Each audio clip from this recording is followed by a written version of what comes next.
عليكم ورحمة الله تعالى وبركاته. بسم الله الحمد لله الصلاة والسلام على أشرف المرسلين وعلى آله وصحبه أجمعين أما بعد.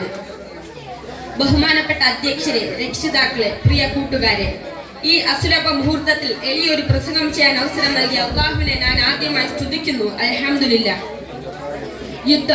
യുദ്ധം മനുഷ്യരാശിയെ വിയർപ്പിക്കാനും ഉറപ്പിക്കാനും തുടങ്ങിയിട്ട് കാലങ്ങളേറെയായി. ലോകം മുഴുവനും ആശങ്കയിലായിട്ടുന്ന മാരക വിപത്താണ് യുദ്ധം. ഈ സമയത്തും ഫലസ്തീനിലും യുക്രൈനിലും യുദ്ധക്കെടുതികളായി ജനക്കോടികൾ പൊറുതിമുട്ടുകയാണ്.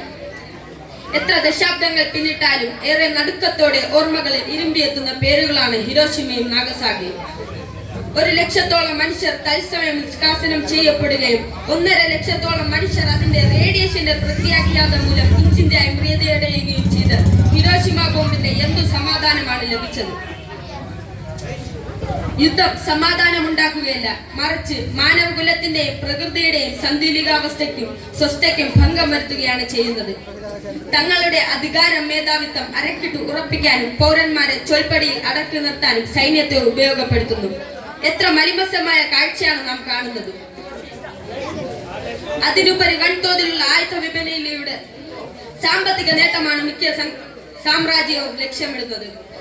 അമേരിക്കയും ഇസ്രായേലും പോലുള്ള യുദ്ധ കൊതിയന്മാരാണ് മിക്ക സംഘർഷങ്ങൾക്ക് പിന്നിലെ ദുശ്ചലാക്കുകൾ. നമ്മുടെ പ്രിയ നേതാവ് അഷ്റഫുൽ ദോഹാ റസൂലുള്ളാഹി സ്വല്ലല്ലാഹു അലൈഹി വസല്ലം രക്തരഹിത വിപ്ലവത്തിൽ മികച്ച മാതൃക കാണിച്ചവരാണ്. അതിനുപരി അല്ലാഹു തആല ഖുർആനിൽ പറയുന്നു, മൻ ഖത്തല നഫ്സൻ ബിഗൈരി നഫ്സിൻ ഔ ഫസാദിൻ ഫിൽ അർദ് ഫകഅന്നമ ഖത്തല അന്നാസ ജമീഅ വമൻ അഹ്യാന ഫകഅന്നമ അഹ്യ അന്നാസ ജമീഅ. എത്ര മഹത്താണ് പരിശുദ്ധ ഖുർആനിലെ ബോധനം. നമുക്ക് യുദ്ധരഹിതവും സമാധാനപൂർണവുമായ നാളുകൾക്ക് വേണ്ടി കാത്തിരിക്കാം, പ്രാർത്ഥിക്കാം, പ്രവർത്തിക്കാം. വാഹിദ് ദഅവാന അൽഹംദുലില്ലാഹി റബ്ബിൽ ആലമീൻ. അസ്സലാമു അലൈക്കും. The next call letter B.